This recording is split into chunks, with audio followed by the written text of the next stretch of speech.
अस्सलाम वालेकुम दोस्तों। 22 जनवरी 2024 को अयोध्या में राम मंदिर की इनॉग्रेशन की गई। ये वो सेरेमनी है जहां मूर्ति को मंदिर के अंदर इंस्टॉल किया गया था।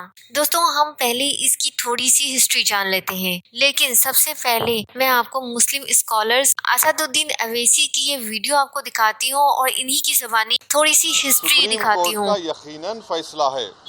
सुप्रीम कोर्ट हमारे मुल्क की आखिरी एपेक्स कोर्ट है।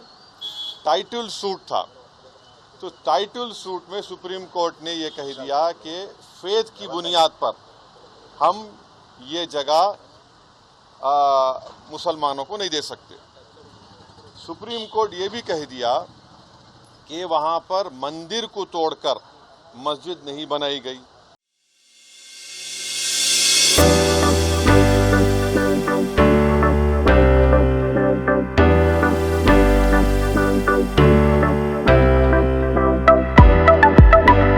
इंडिया का सबसे पहला मुगल बादशाह था। साल 1528 में मुगल बादशाह बाबर के एक जनरल मीर बाकी ने एक मस्जिद बनवाई थी जिसका नाम रखा था बाबरी मस्जिद। ये अयोध्या में एक ऐसी जगह पर मस्जिद की तामीर की गई थी जिसे कुछ हिंदू अपने देवता राम की जन्म की जगह मानते थे। दोस्तों, लाल दास जिसने 1672 में ऊद विलासा लिखा था, जन्मस्थान राम की जाए पैदाइश को दुरुस्त तरीके से बयान करता है, लेकिन उस मुकाम पर किसी भी मंदिर का जिक्र नहीं करता।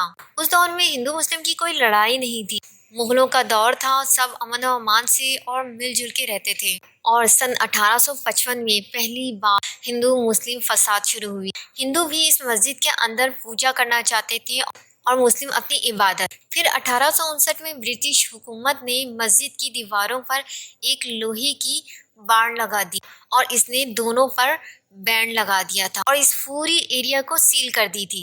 फिर उसके बाद उन्होंने सलूशन निकाला कि मस्जिद की जो मेन बिल्डिंग है जिसे मुसलमानों ने बनाया था वो वहाँ इबादत करेंगे, और जो बाहर का हिस्सा है जहाँ एक चबूतरा बना दिया गया था, हिंदुओं के मुताबिक राम की पैदाइश यानी उनकी जन्म वहाँ हुई थी।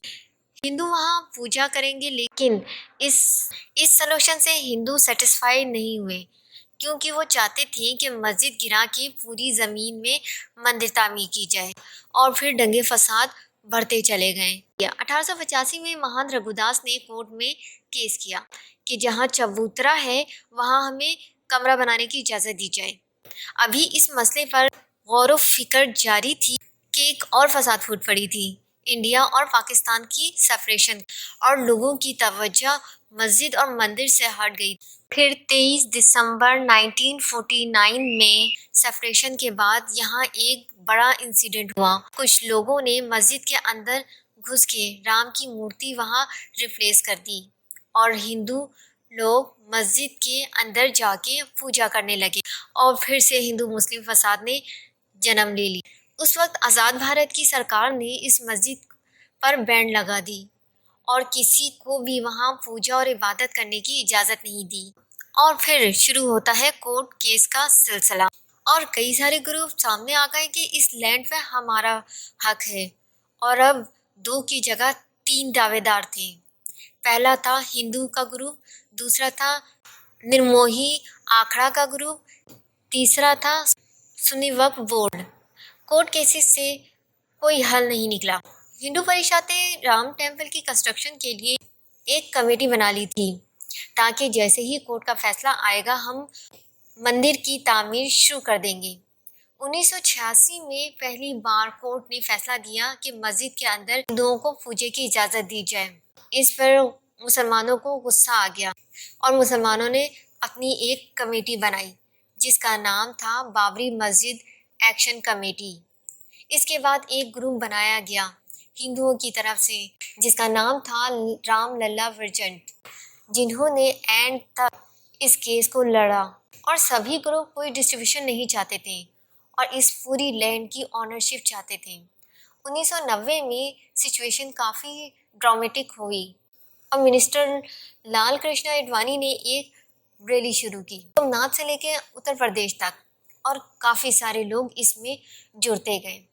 बिहार में आडवाणी जी को अरेस्ट कर लिया गया। उत्तर प्रदेश की गवर्नमेंट ने सिक्योरिटी को देखते हुए उस मस्जिद का कंट्रोल अपने हाथ में ले लिया। पर ये फसाद थमा नहीं। 1992 में हिंदुओं के कई सारे ग्रुप अयोध्या पहुंचे और उन्होंने मस्जिद पर हमला कर दिया और पूरी की पूरी मस्जिद को शहीद कर दिया और उस जगह पर उन्होंने टेम्परेरी राम मंदिर बना डाला। और दोस्तों, पूरे इंडिया में मुस्लिम हिंदू राइट्स हुए, जगह जगह पर आग लगाई गई और तकरीबन 2000 से 3000 तक लोग मारे गए।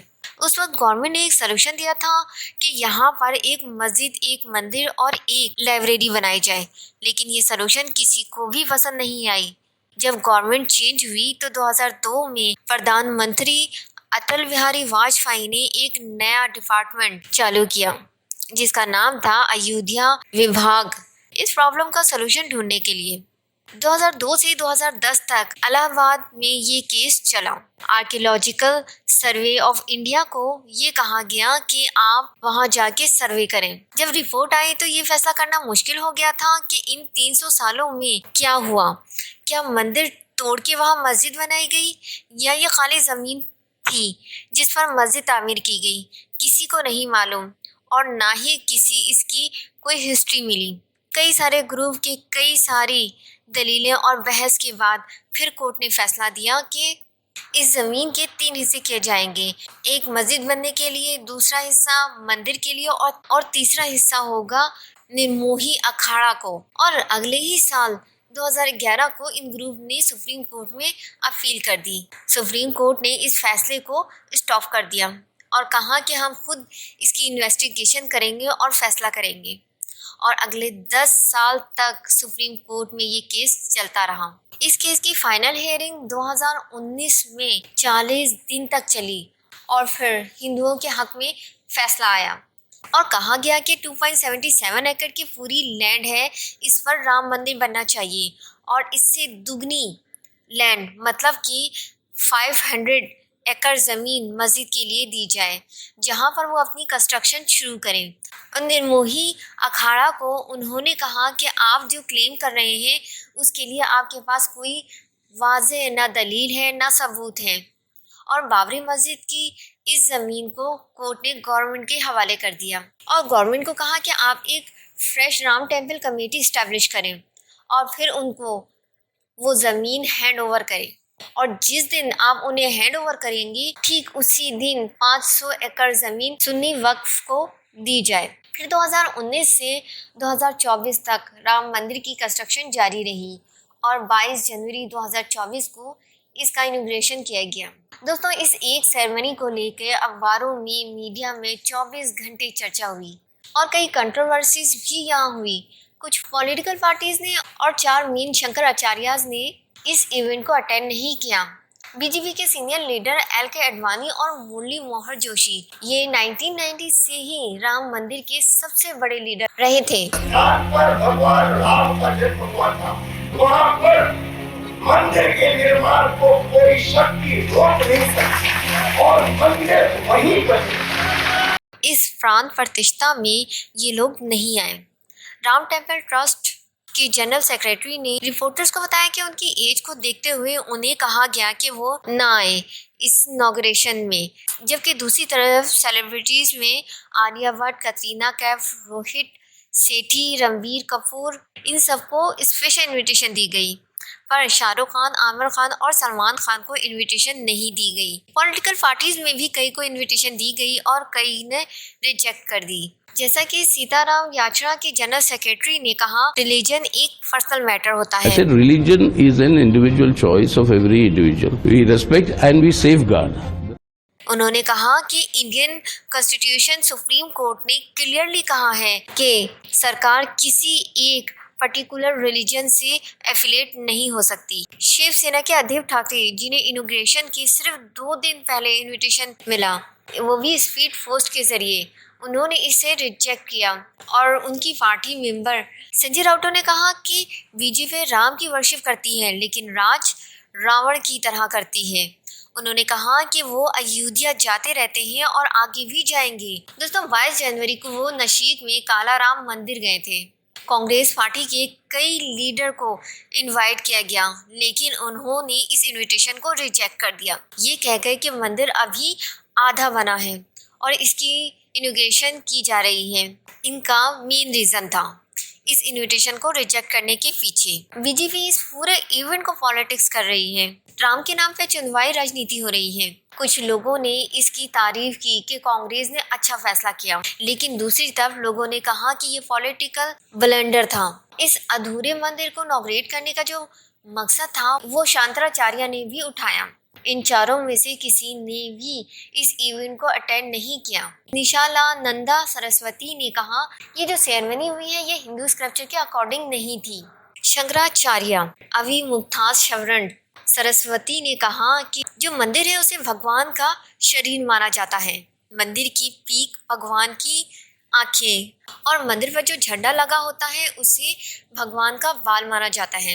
तो उनके मुताबिक एक ऐसा शरीर जिसकी ना आंखें हैं, ना बाल हैं और ना ही सर, तो उसे जीवित करना सही नहीं है।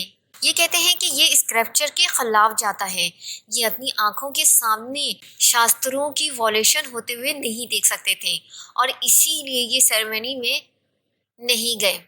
इस एक फैसले की वजह से सोशल मीडिया में आईटी सेल ने इन्हें बहुत बदनाम करने की कोशिश की। इनके खिलाफ खबरें फैलाई गईं और कुछ हिंदुओं ने तो इन्हें एंटी हिंदू ही कह दिया था। कुछ ऐसी फोटोज सोशल मीडिया पे फैलाई गईं कि ये अजमेर शरीफ गए हैं, मुसलमानों की जगह में घूमने गए हैं, इसलिए ये एंटी हिंदू हैं। शंकराचार्य की जो कोर फिलॉसफी थी वो नॉन ड्यूअलिटी की थी। एक चीज़ जो बार बार इसमें कही गई है वो है कि हम भरमासिम, यानी कि भगवान हर जगह है और हर चीज़ में मौजूद है। और जब वो हर जगह मौजूद है तो फिर क्या हिंदू, क्या मुस्लिम, क्या ब्राह्मण, क्या शूद्र, सब उसी के बंदे हैं। तो दोस्तों आदि शंकराचार्य की फिलॉसफी के मुताबिक इससे कोई फर्क नहीं पड़ता। शंकराचार्य मस्जिद में जाए, गुरुद्वारा में जाए, मंदिर में जाए या चर्च में जाए, भगवान तो हर जगह बसते हैं। पर दूसरा पॉइंट यह है कि वैसे तो ये खबर झूठी थी कि उन्होंने कहा कि जो पिक्चर्स फैलाई गई हैं ये कोई मज़ार नहीं था, ये एक हिंदू आश्रम था, ये राम देवी पीर का दरबार उस था। दरबार की फोटो है जहाँ हमारे यहाँ रामदेव पीर जो कृष्णावतार माने। संयोग बना नहीं कि हम अजमेर शहर में ही जा सकें। जब हम अजमेर शहर ही नहीं गए तो अजमेर शरीफ कैसे जाएं? दूसरी खबर फैलाई गई कि उन्होंने 5 लाख रुपए तक लिए थे इस इनविटेशन को रिजेक्ट करने के लिए। इसका मतलब ये थोड़े है कि आप कुछ भी छाप दोगे। 5 लाख रुपया लेकर के तृप्त हो गए, ऐसा शब्द आपके अपने शंकराचार्य के लिए छापते हो आप। और जब आपसे पूछता है शंकराचार्य तो आप उसका स्पष्टीकरण नहीं दे पाते हो। कहाँ से पता चला कि 5 लाख रुपया किसने दिया, कहाँ दिया, कब दिया? दोस्तों कौन हिंदू है और कौन एंटी हिंदू, इसकी सर्टिफिकेट बांटने के लिए पूरी एक फौज खड़ी है। असल में इन्हें अपने राम की नहीं, इन्हें अपने राम के नाम पर पॉलिटिक्स खेलनी थी। तो दोस्तों अगर आपको मेरी ये वाली वीडियो पसंद आई है तो ऊपर आई बटन पर क्लिक करके डंकी वाली वीडियो लाजमी देख लीजिएगा। मिलते हैं नेक्स्ट वीडियो में।